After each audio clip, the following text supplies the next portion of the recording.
The following podcast is a presentation of Project Entertainment Network.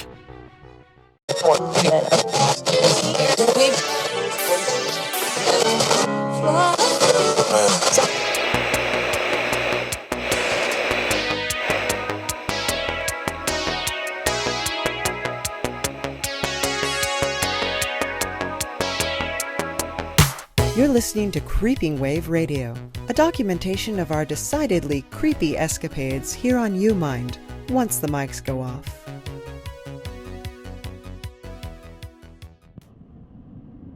Hello? Hello, can anyone hear me? Please. I can barely move. They have me wrapped in some kind of suit. It feels like bacon. Ugh, it doesn't smell like it, though. There is someone. Please, can you turn on a light, please? It's dark in here. I hear you. I'm moving towards the sound. It almost sounds like... Kay? Kay. Invitation to transmit? Yes. Yes, I understand. Let me try. C. Q. D. All stations distress. S. O. S. Nat? Hello? Hello? Who's there? Oh, it's you. Meg Ryan. Yes. They went ahead and did the procedure then? I'm home. I'm finally home? No, just a dream, I'm afraid. No, please. I don't want to wake up anymore. I can't. Stop. Compose yourself. Do you remember this place? Yeah.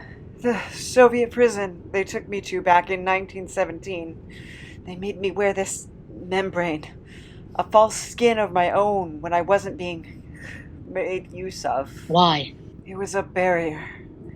It kept me from draining my captor's ether or doing much of anything for that matter.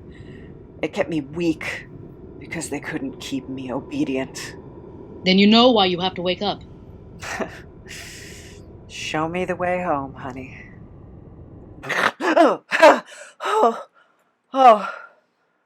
Oh, God. You flatter me. You again. The thing from the mirror, Marcotte Shatter. I hate that name. Sorry, Mr. Shatter. What do you want? I thought that much was obvious. Nope. I warned you about the Soviet, didn't I? You did? Oh, God. Those bodies on the floor. What happened here? Did you do this? One of the circus freaks decided to smash their guitar over your head. Well, your instincts kicked in. Poor boys. No one bothered to warn them about you. Oh, no. Not again. I didn't mean to. Well, we're going to have to change that, aren't we? What? Unless you're enjoying your stay here. Nostalgic for those carefree prison camp days, are you? No. Well then, let's begin. Wow! Look at this barrel of jackasses. Is this really all we got? I'm afraid so. Not much of an army. I could only transport the ones who accepted the invitation. Why is that? Free will. Well, it'll have to do. Hey, the older versions of us are still here, so that means we win, right? Funny. We were just trying to remember that very thing. Well, we know we survive at least. Fenciness! This is most unpleasant. However did we arrive trapped by the prisonous fence? And is a jackass a goat or a fish? I have no idea. I simply picked up the telephone to silence its infernal ringing. I was asked by a voice within if I'd like to be a special guest on the You Mind. Me too. I said sure. If I don't have anything better going on, then suddenly, poof, here I am. Same thing here. Caught me in the middle of dinner. Consternation! Is there one goat or fish among you who can explain what in the verses is happen? Care to rally the troops, Scratch?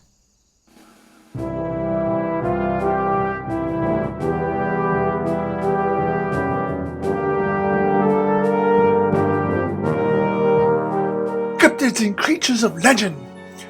You were all once guests on the You Mind podcast, but you have been assembled here today to stand against the mounting forces of darkness. Wait a minute. There must be some mistake. I actually am a force of darkness, you see.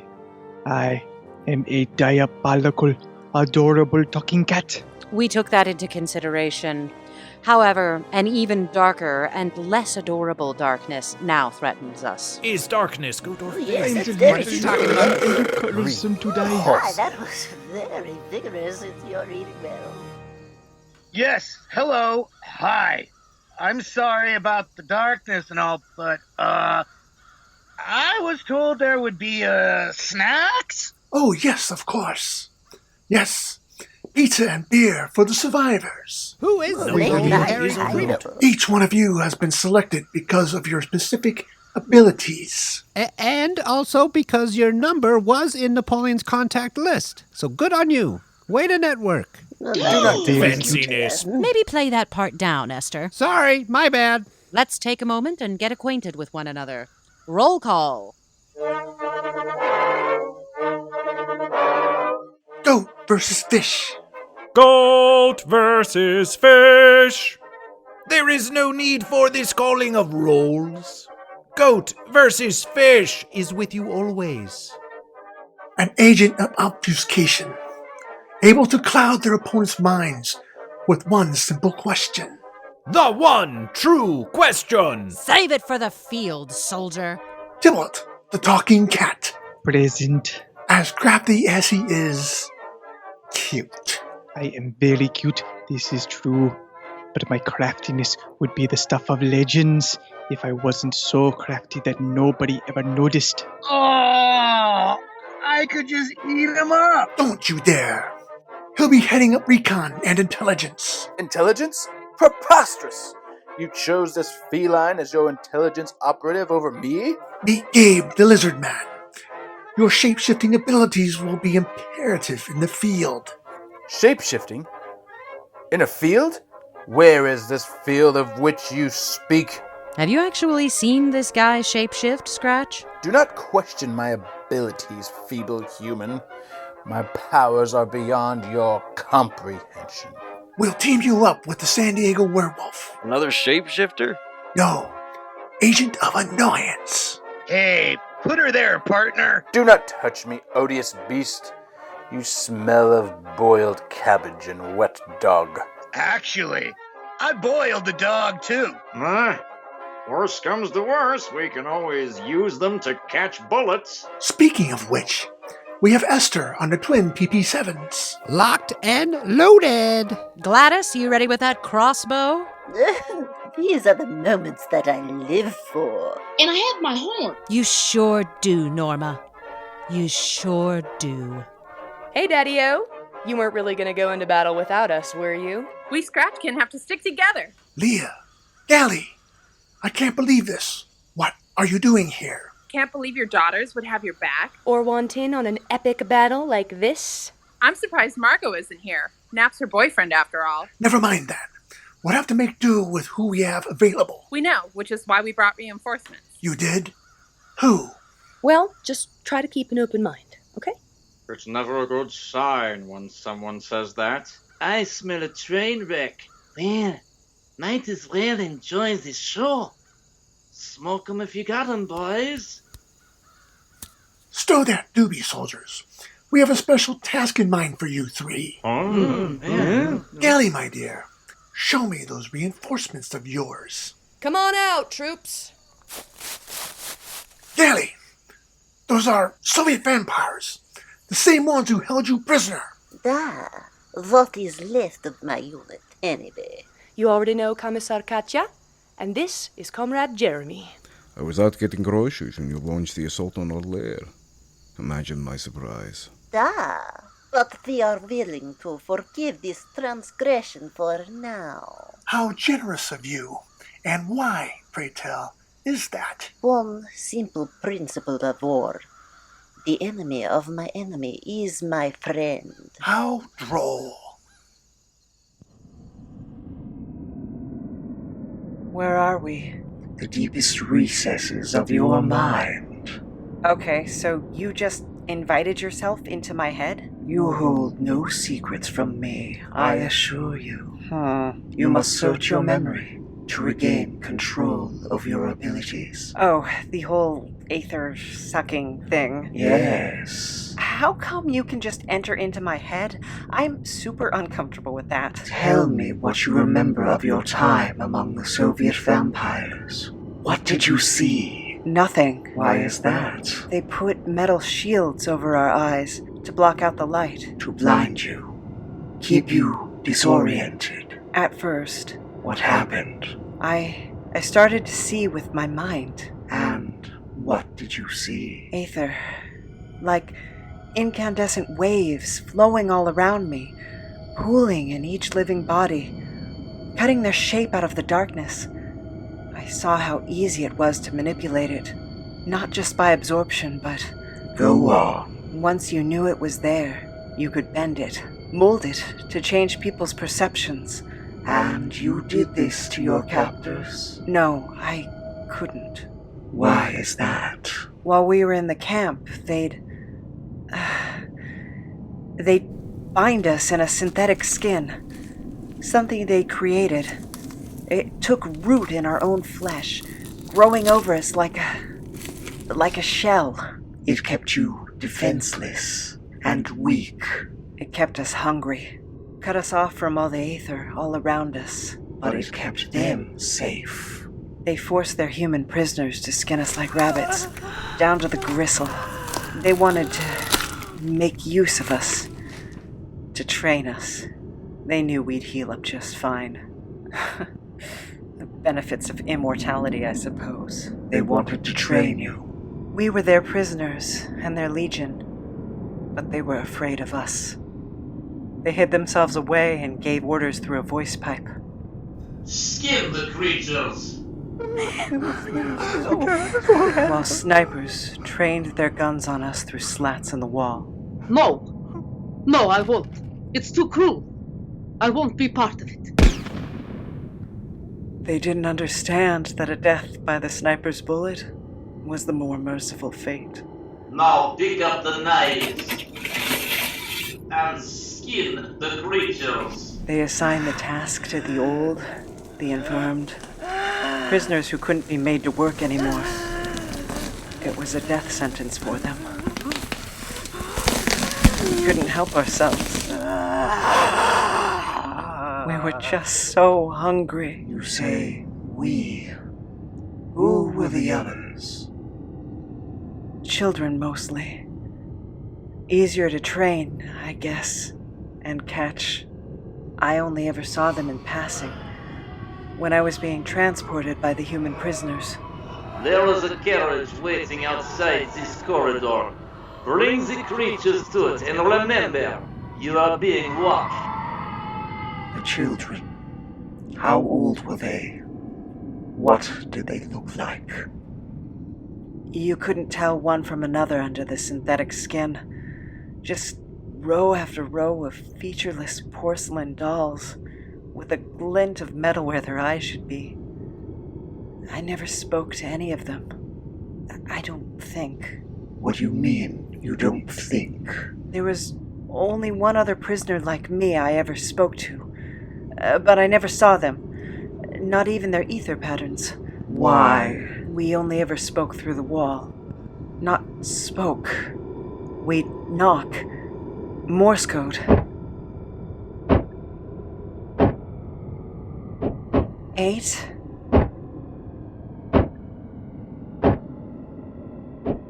8. 88. Love and kisses. Code 92. They must have been Western Union when they were on the outside. It's how we warned one another that guards were coming. Time to play Marcotte. That's what they called me. Marquis. Why? It's a word that means easily dirtied. Something you'd say about a white shirt or a pair of sneakers.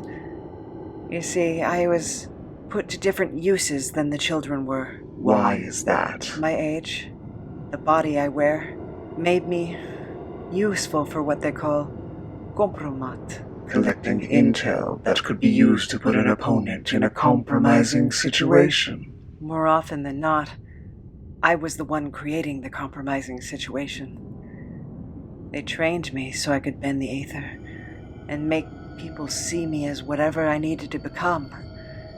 I could see them, who they really were, could see past their false smiles, watch their thoughts take shape inside their skulls, and sculpt them to my needs. You were their spy. Sometimes. Other times, I was their assassin. And you willingly helped your captors. I didn't want to, but it was the only time I ever got out to see the real world. No, it was better than that.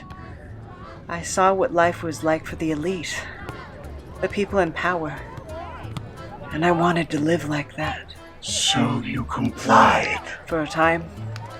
It was like being shuffled back and forth between heaven and hell. In reality, it was just another tool they used to break me, to shatter my mind and rebuild me from the pieces. But it was the only time anyone spoke to me, or treated me like something other than an animal. The only time? No, there was one woman, one of the Soviets. She was different. She'd sing to me, with me, tell me stories. Sometimes she'd hold me in her arms until I fell asleep.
Good night, Marquis.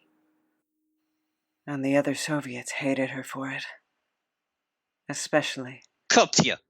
Get away from that creature. They aren't creatures. Stop calling them that. Darling, we've been over this. Given half the chance, that monster would devour your soul. I couldn't live with myself if that happened. You know this. Ha! I doubt there's any trace of a soul left within me. Or you, for that matter. Come now. Why would you say such a thing? Because we're the monsters. All of our research, our Surpan device, it's all come from capturing and studying their kind. We owe them everything. And look what we've reduced them to. That's the only use they serve. Trust me, Katya, you haven't seen what these things are capable of. I have. If they are so dangerous, then why do we not simply kill them outright? You know very well they can't be killed. Then find a way. It's a kinder fate than forcing them to linger on, torturing them like this. You would throw away our life's work, everything we've accomplished, together. No. I just believe there must be some other way. That isn't. There must be. Please, Anatole, just listen to sense. You listen to sense when you start speaking it.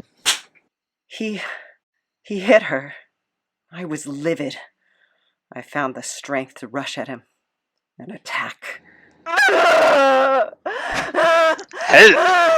It's gone mad! Someone help me! These creatures tried to kill me.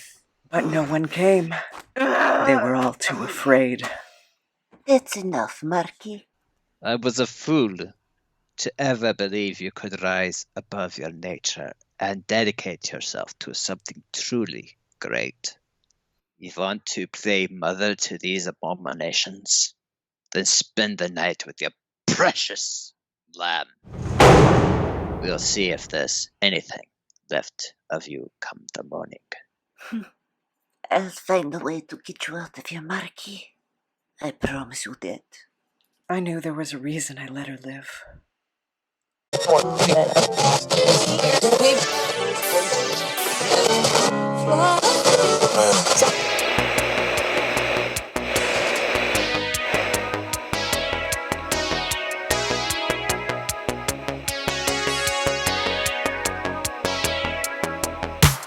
Okay, so we have some familiar voices returning from the U-Mind and from past episodes of Creeping Wave Radio for you guys. I hope you guys enjoyed this episode. Of course, we are a horror/comedy, so it sometimes gets a little dark. This episode got a little darker than we have in the past, so let me know what you think about that. But we're on an interesting trajectory, so I hope that you'll stay with us. And keep on listening because we've got a lot more story to share for you. We are 3 episodes in to season 3.5, which means there are 6 more episodes to go. Yes, lots of editing, lots of drawing for me, but I'm enjoying it, so I hope you guys are too. And of course, super special thanks to Project Entertainment Network, who makes this possible, and of course to our donors on Patreon, The Grimerica Show, Nikki Benfield, and The Lovable Neil. Thank you guys for listening. So till next time, stay creepy. Bye. The U-Mind is brought to you by Lucid Net Productions in cooperation with the Scary Old Man. I'm not that scary. Don't I don't be so. try to be, but I just am. Okay, that's fair. That's fair. How do people who make stuff up for a living make stuff up? New York Times bestseller Jonathan Mayberry told us. Oprah's book club favorite Sue Miller told us. You sort of take a character and make some bad things happen. How'd we get them to do that? We collared them, just like at a cocktail party, except through your headphones. Join us every Thursday for the Liars Club Oddcast, a slightly unhinged podcast where storytellers interview other storytellers. Available on Project Entertainment Network, iTunes, and everywhere podcasts are heard. This has been a presentation of the Project Entertainment Network.